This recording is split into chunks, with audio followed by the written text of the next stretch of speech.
আসসালামু আলাইকুম, welcome to my channel. আশা করি সবাই অনেক ভালো আছেন। আমরাও আল্লাহর রহমতে ভালো আছি। আজকে নিয়ে এসেছি একটি ভর্তার রেসিপি। তো চলুন দেখা যাক কী ভর্তার রেসিপি নিয়ে হাজির হলাম আজকে। তো এই মরিচগুলি আমি ভর্তা করব। মরিচ ভর্তাগুলি খেতে খুবই ভালো লাগে। তো প্রথমে ধুয়ে এভাবে সেদ্ধ তুলে দেবো, সাথে 2টা টমেটো ছিঁড়ে নিয়েছি।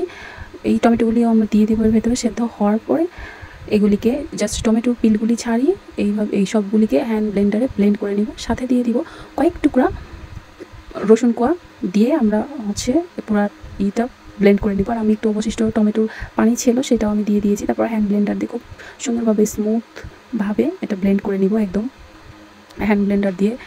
আপনারা আপনাদের হাতের কাছে যা থাকে সেটা দিয়ে ব্লেন্ডার বা পাটা সব কিছুতেই শিলপাটাতেও করতে পারেন, কোনো সমস্যা নেই। এরপরে আমি কিছু পেঁয়াজ কুচি দিয়ে দিব। পেঁয়াজ কুচি দিয়ে আবার আমি ব্লেন্ড করব এটাকে সুন্দর করে। তারপরে একটি কড়াই তেল গরম করে তেলের মধ্যে এই পুরো মিশ্রণটি ঢেলে দিব এবং দিয়ে দিব হাফ চামচ হলুদ গুঁড়ো ও স্বাদ অনুযায়ী মরিচের গুঁড়ো। আপনারা কমিয়ে বাড়িয়ে দিতে পারেন। আমি এখানে 2 টেবিল চামচ পরিমাণের মরিচ গুঁড়া দিয়েছি এবং স্বাদ অনুযায়ী লবণ দিয়ে দিতে হবে। তারপরে যেটা করতে হবে সেটা হচ্ছে এই পেঁয়াজ টমেটো এবং মরিচের যে মিশ্রণটি, এটাকে এত সুন্দরভাবে এটাকে ভুনা করতে হবে। এটাকে এমনভাবে কষিয়ে এমন কষাইতে হবে যাতে এটা একদম তেল বের হয় এবং সমস্ত ফ্লেভার আমরা পাই। সুন্দর একটা মরিচের একটা সুন্দর ফ্লেভার পাওয়া যায়। তারপরে কিছু দিয়ে দেবো, কিছু কাটা ধনে পাতা দিয়ে আবার নাড়বো। তারপরে সুন্দরভাবে নাড়াচাড়া করব।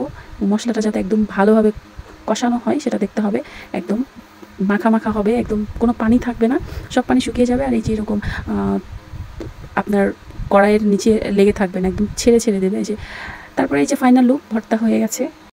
মরিচের ভর্তা। এই মরিচটা আসলে অতটা ঝাল না, দেখতে সুন্দর লাগছে কালারটা। আপনারা বানিয়ে খাবেন, আশা করি ভালো লাগবে সবাই। আল্লাহ হাফেজ।